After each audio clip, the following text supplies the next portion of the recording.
Well, hello everyone. Welcome back to an Espresso with Matt. I'm here with my friend Adam Stern. Joining me from New York skyline today, so we're doing well today. Adam, how you doing? Good to see you again. I'm good, thank you. How you been, Matt? Thank you so much for having me on today. I really appreciate it. Very cool. And Adam, as you noticed before, as we were doing a little prep call, got the new logo today. So I like it. everyone, first guest to the new logo. So Adam, most important question we ask all our guests right off the bat: what you got in the coffee cup today? Where you going with there? Today I'm actually keeping it simple. Just a dark roast black. It gets the job done every time. That is a very good drink. Black coffee. I've evolved to drinking black coffee more and more these days. It's funny, my wife's uncle, who's Colombian, Mhm. only drinks his coffee black. And I asked him, why do you drink your coffee black? Because when he came over, he started as a taxi driver. And he said, when I was a taxi driver, I'd have time to put sugar and cream because I was working too hard. I'm like, okay, okay. So black coffee, serious people drink black coffee, get things done. So there we Well, I'll tell go. you, it's similar for me. I was in college and I used to drink it with six milks. I'm not six milks, six sugars and a lot of milk. And then one day I didn't have milk, and then one day I didn't have sugar, and then I just all of a sudden got the taste for dark. And you know what? Here I am, 25, 30 years later. There you go. Oh, I have my Cafe Bustelo double espresso. I am again shouting out to Cafe Bustelo. I'm looking for the sponsorship. Haven't come through just yet, but we're Hey, keeping that you up. never know. You never We know. Keep never doing know. this and you might get there. I am looking forward to that. So Adam, I'm really glad you joined us. You and I have met several times over different networking events. We've talked about recruitment, healthcare, leadership, and just been really fascinated listening to you work and what you talk about and your job there. But for everyone out in the audience, kind of give us a little bit of an overview of what you do now, where you're working, and a little bit of your career. Sure. Sure. Right now, I'm currently the executive vice president at the HealthSearch Group. The HealthSearch Group is a permanent hire contingency search group. We've been in process since 1961. Okay. I've been here personally. I've been here for 24 years. Initially, starting out in the retained division for about 17 years, and then moving on into the head of business development and some operations about 5 to 6 years ago. So that's kind of where I'm at this point. Wow, very cool. And I was reading your LinkedIn summary, and I found a little nugget there I didn't know about you. You used to work in a group home for developmentally disabled Yes. individuals.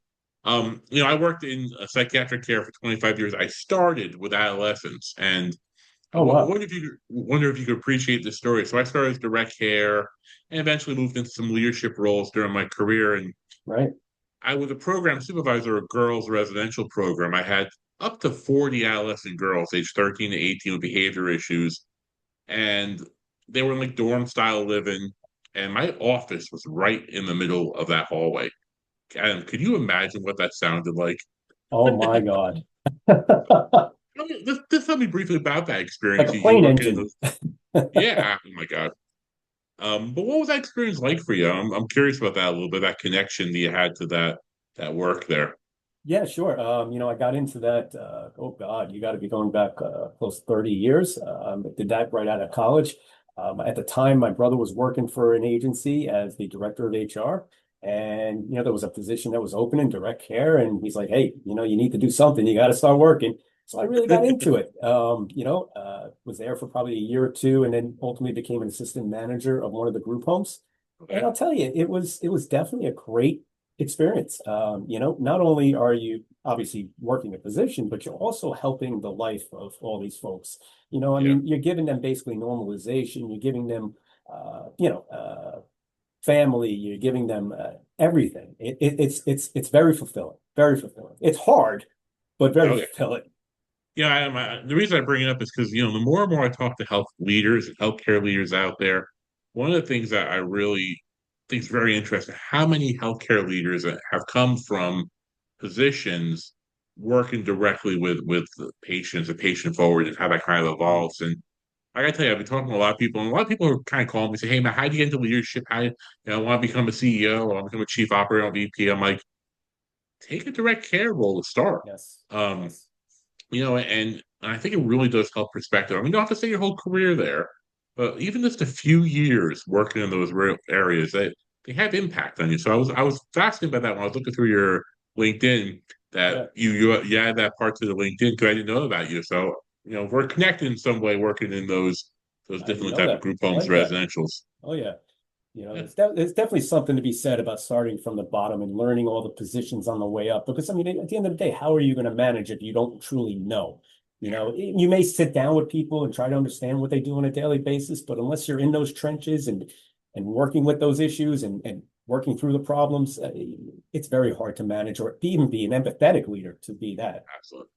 Yeah, I used to have this one test when people were talking about whether we communicated enough. I said, well, I'm going to come around on Saturday night at 3 a.m. and ask someone on Saturday night. If they know that, then we did a pretty good job communicating because that shift versus like what the people know Monday through Friday, Oh whole yeah. different world out there in healthcare. And Oh yeah. so I remember that over the years, just how important that connection to the people who are working with the patients and especially the off hour shifts are important to leadership. Um, Right.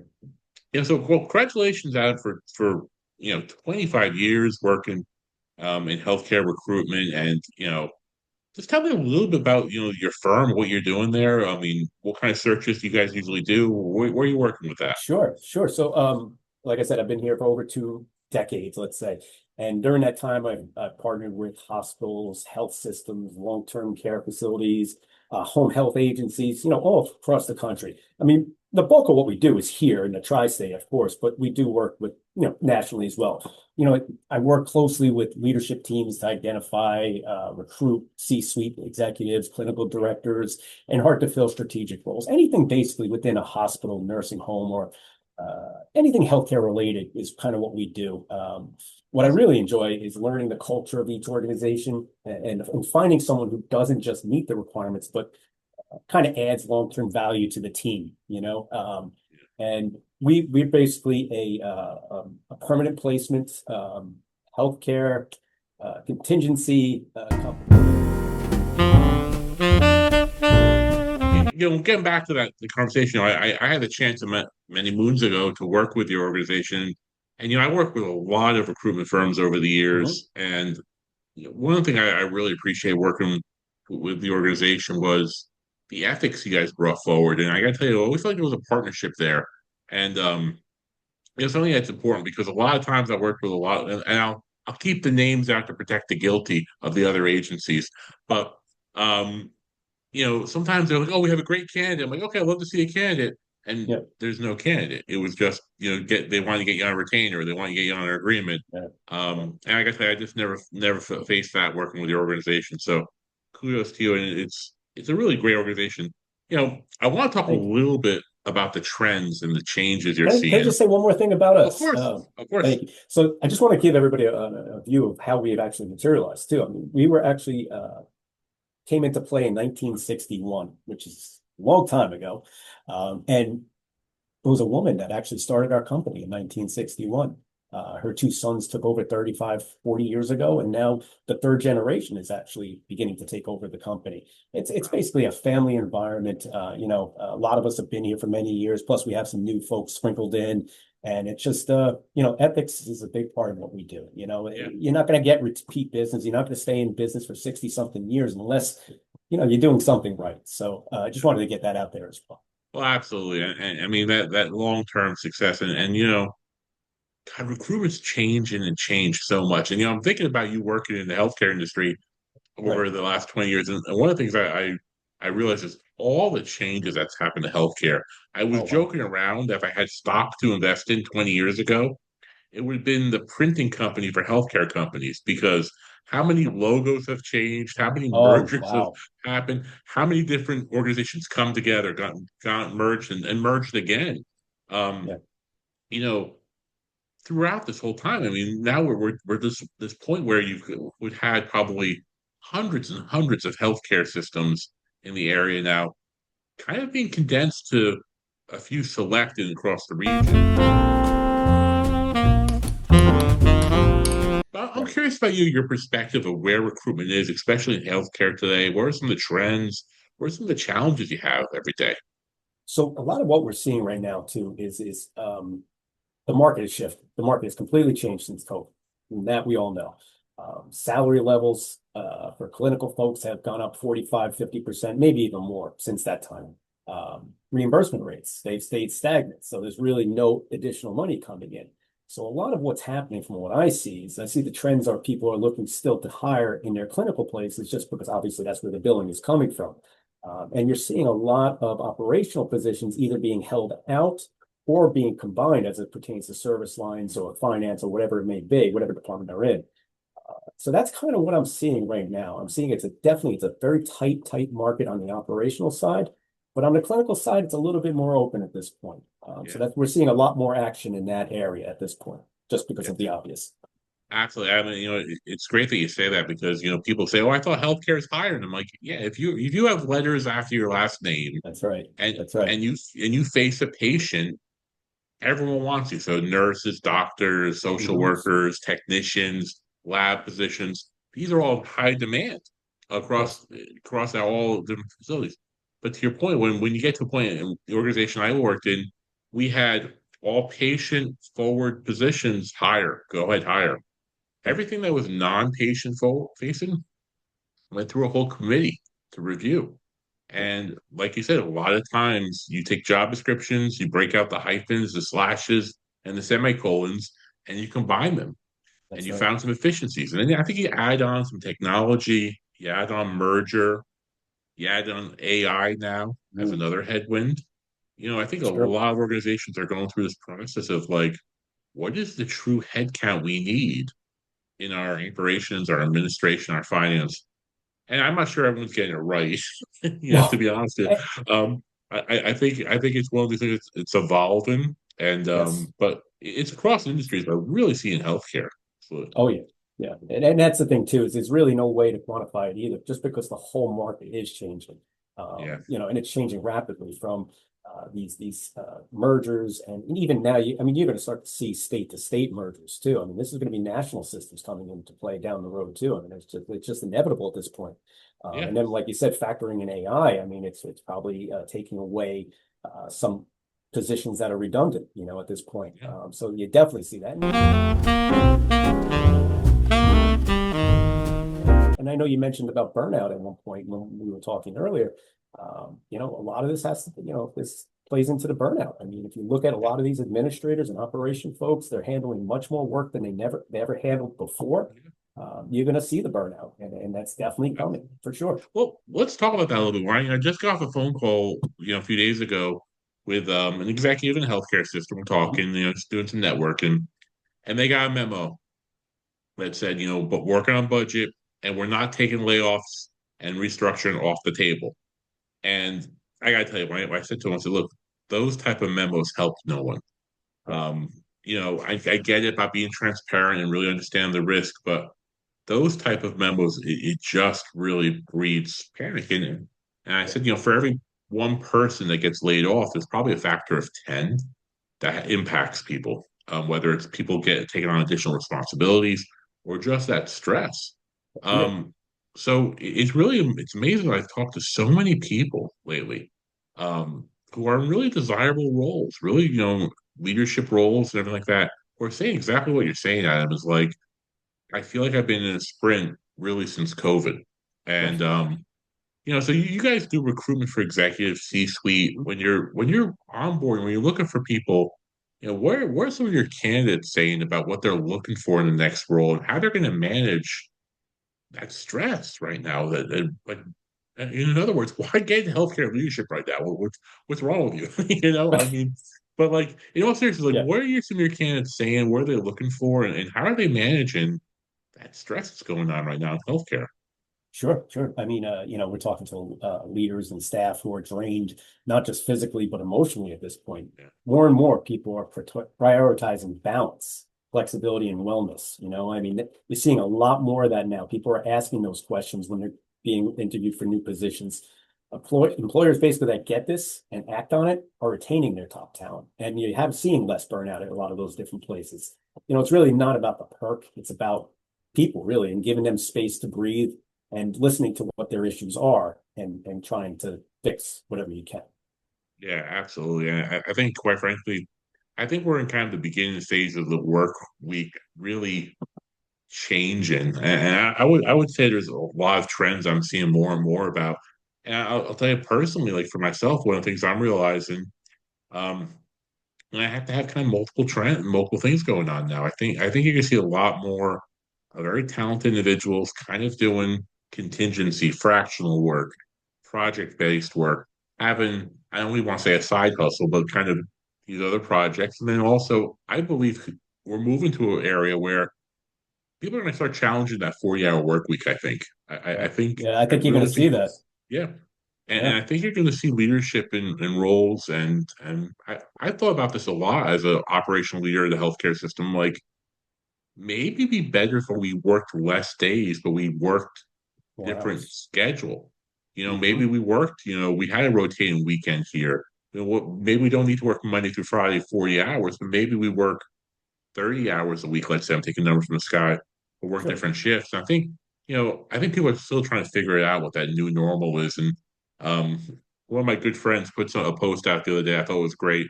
The worst workplace strategy and office strategy right now is nostalgia.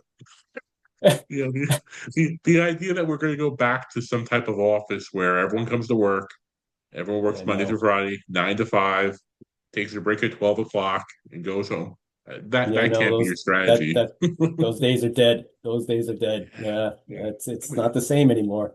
No, it's not. God bless him. My dad, who's 82, he has a little bit of a memory issue. Every time I take him out in the day, driving somewhere to his appointment or just out to lunch, why Yeah. are so many people driving around at 2 o'clock? Where don't these people work? I Those are try all the to remote workers. I try to explain to them, and it's remote workers, people come and Yeah, go, people have different jobs now. Dad, traffic is kind of all the time now. It's not during rush hour, that's and right. I don't know if he really buys that. But anyway, I appreciate that discussion on burnout, and it must be. It's interesting that that's coming up as a cultural thing for your C-level executive leaders. Oh yeah. Um, on the other side of the fence, when you're recruiting for agencies and they're telling you, here's what the job needs, here's what people need to have, here are some of the check marks people have to have. What are some of those top skills they're looking for in senior leadership now? Have they evolved over the years? Are they kind of staying the same, or what has evolved in those kind of requests they're getting for new leadership now? I think it has evolved to some degree for sure. I think you're looking at this stage of the game, the technology piece people are looking at now. How does somebody utilize technology, and then management experience. It's you're managing a different crop of folks nowadays, so you have to have different types of interpersonal skills. I see those two areas as the biggest areas that have changed in terms of what the clients have been looking for. Yeah, But other than that, I mean, you're still looking for your basic, X's and absolutely. O's and so on and so forth. Yeah, But those you know, intangibles seem to be important. that's I reflect a little bit on like how leadership's evolved during my career, and there's a few words I think I hear more in senior leadership: vulnerability and Yes. connectedness. I don't think 25 years ago people were saying, "Hey, we need senior leaders to be vulnerable and authentic," but it's more and more that has been kind of one of those desired trends. I think about my football coach. Was he vulnerable and authentic? I don't know. No. I don't know, The other but word is empathetic, an empathetic empathic. leader. Yeah, I Yeah. hear that a lot nowadays. Yeah, and I think those are some of those new skills I'm seeing more and more in leadership of people really that high emotional intelligence, really being empathetic, being Hmm. able to connect. It goes back to what we talked about working in a group home or a residential program. Yeah. You have a sense of what the job is at some point. At least a awareness of that. It's really important for senior leadership. So I'm fascinated about how those competencies have changed and continue to evolve now. Great. Thank you for sharing that a little bit.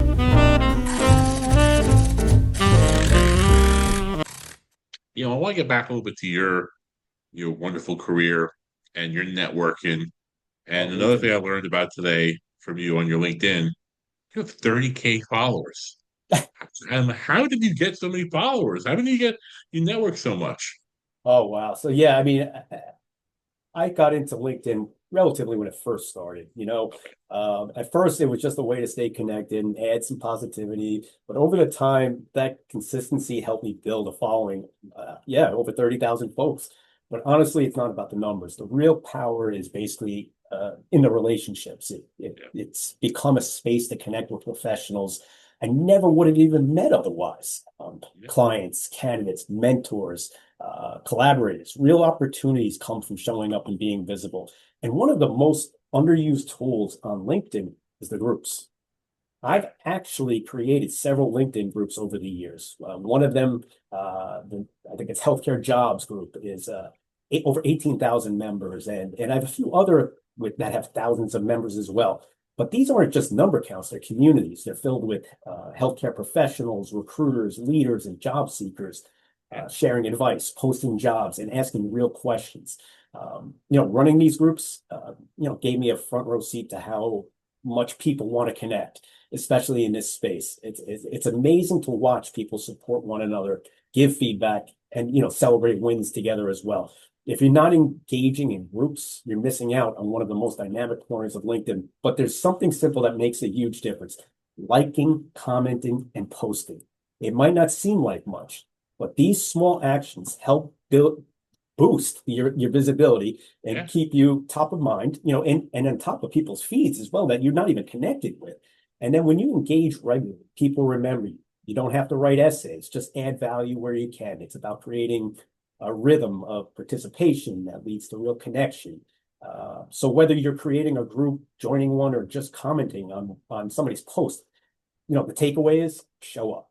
LinkedIn is today's networking table, and groups are where the conversations really happen. So Yeah. I would say people get involved, post with purpose, and use it to grow your brand before you need it. It's one of the smartest, and most accessible tools Yeah. you can use in your career. I mean, it truly has uh, infinite potential for sure. So everyone who's out there trying to develop their leadership brand, getting those next positions, rewind that section, listen to that again. You know, that is amazing advice. I can tell you this. I am as guilty as anyone could be in not networking. I'm the perfect example of living in a bubble. For Right. 25 years in one organization, didn't do much networking. I probably had several hundred people on there. Every once in a while, I would jump on LinkedIn trying to find a candidate. Um, connect with someone, but I didn't do much networking. I was too busy, right? Right. And I realized at some point, maybe too late, that networking and building your brand is part of senior leadership. And I'm sure it is. though they're not nice to have, it's a must have. And really, over the last year, I've been really kind of leaning all into to doing that. And I gotta tell you, I've gained 10 times the amount what I put out as far as connections, learning opportunities, people. And now when I go to events, Yeah. it's funny, happened to me yesterday. I was at New Jersey Mental Health Association event, Mhm. and three people came up to me and talked to me who said, I think I'm connected with you on LinkedIn, or I like when you're posting. It was great, so it really is important network. And I think one of the main themes there is, though, it's not about just you don't win a prize. At least you did. Did you win a prize of 30,000? I'm not sure though. No, the only thing they tell me is I can't have any more. 30,000 is the Yeah, cutoff. that's it. That's it. You're Yeah. done. You've reached the end of the game. In all seriousness, I think the idea that you talked about earlier is use the power of the platform and the networking to make real world connections. You know, and you and I have met at several events, talked. Now you're joining a very exclusive club that's growing every day of being a guest on Espresso with Matt. And Mhm. I might take your advice. I might put together a group of all the alumni there. Well, Um, that's not a bad and idea. yeah, I might have to. It might be a little fun little group. We Let's can talk call it about our Espresso with experience. Matt. Yeah, there we go. I think there we go. An idea has been born on the show. Look at that. I want a percentage of that. Yeah, yeah. Well, I do tell people I haven't found a way to really monetize this just yet, so I'm still waiting for that Cafe Bustelo royalty check coming in. It's coming. It's coming. But I really appreciate all that piece of advice because in your role where you're really as a trusted recruiter, trusted individual in the field. It's so important you understand both ends of the spectrum, what the candidate wants, what the organization wants. Quality recruitment, which I think is a little bit of a dying art these days, Yeah. is about building those relationships for the candidate, making sure that candidate is prepped to give their best representation. Because when you present a candidate to the organization, Mhm. that's a representation of you also, That's right. so you have vested interest both. So just a master class on the importance of networking, understand both sides of the avenue of opening these positions and really making sure you bridge those gaps to make sure you're filling those needs. That's probably the secret sauce of how you stayed in business so long and continue to build. So thank you for sharing that great I advice with appreciate it. everyone. Someone wants to get in contact with you, is interested in working with you. How do they get in contact with you? So yeah, well, first off, you can find me on LinkedIn, that's for There you sure. But otherwise, yeah, feel free to email or call me. My contact info is on my LinkedIn and on our website, which was the healthsearchgroup.com. My email is just astern@healthsearchgroup.com as well. Um, and I can give you my phone number, but we can save that for later. There you go. So we'll share that all in the full video. So really great to share that. I really suggest anyone who's looking to fill a position in healthcare or any kind of executive position, or is a candidate for that, or just wants to talk with Adam about his great knowledge. Reach out, great person to network with, and wonderful individual. Well, Adam, we are getting to our favorite time of the day. I don't know if you're ready for it. We're getting to our espresso round of questions. So, yeah, are you ready for the espresso round of questions here? Uh-oh, I might be a little nervous, but I think I got it. I think I can handle it. Is All that right. me asking you or you asking me? Oh, I'm asking you. So our Oh first boy. espresso question Yes. is, what is the best piece of advice you ever got over a cup of coffee? Best piece of advice about a cup of coffee. Well, I think actually that came from my father. We were sitting down and we were talking. I was actually just about to get engaged at that time. And he sat down and he talked to me about the importance of listening, the importance of being fair, and just being a good person. And transparency was a big word that he used, which Yeah, going back then wasn't really always used. But yeah, I would say that conversation there kind of just sat with me for some reason. There was nothing that is, groundbreaking. It was just, the simple things in relationship don't sound so complicated, but they're really hard to master. The ability of being present and listening to each other, so important to any relationship. Yeah, we find so many ways not to do it. So I think that's wonderful advice from your dad. Very, very smart advice about being a good husband and a good person. It's really just about listening very important. sometimes. That's And right. thank you for sharing that. Next espresso question. We get to talk to a lot of leaders on Espresso with Matt. What's one piece of advice you give a leader over a cup of coffee right now? Manage each staff member differently. Each person needs something different, you know. Make sure you're listening to what they're saying, act upon it. Don't get upset if you hear, you know, any rebuttals about what you're doing over there as well. I think that's a big part of it. It's just thicker skin, be more present, be more of a mentor than a leader, and I think that's a big thing right now. I think staff and people are different goals and different avenues as to where they want to be. And I think that's kind of what's driving people nowadays. It's the affirmation that they're doing a good job, the affirmation that they're being heard, and the affirmation that their manager or supervisor has their back and really is out there looking after them. So I think those are important to people nowadays. Yeah, the individual management's so key. I think, Yes. as I put the teams together, I think I've always had this talent, but I kind of developed it and really honed it over the years. I would always look at team members and say, what can I get this person to do well? Like, how they fit into the team. What they do in the past really matters, and what they Mhm. are capable of. I also think about that football analogy. Like, I played football for many years in college. I never touched the ball. I didn't have that talent. And I think about teams also. You have to think about what their needs are, what their individual talents are. And that is amazing advice for any leader out there. Now we're going to go back and talk to a younger Adam. You can have a cup of coffee with a younger Adam. What advice are you giving him? Oh, that's a good one. Younger Adam. Buy Yahoo stock before or Google for that matter. Yeah. No, I think I think I would have gotten into recruiting a little bit earlier. I kind of really love what I'm doing. I love every part of what I'm doing. I like the connection part of it. I like the search part of it. I like helping people. And nothing makes me happier than when, you get an email or you get a phone call from an individual and they're just telling you how happy they are in their new role and how well this is working out for their family and everything else. It just obviously, yes, I'm getting paid, and yes, this is a job, but there is something extra to this. And I definitely would have told myself, you know what, get into this a little younger. Not that I was that old when I got in, but I would have started maybe out of college at that point, if that's the case. I totally get that. You know, what used to be the HR leader for a hospital, every once in a while I had some rough weeks.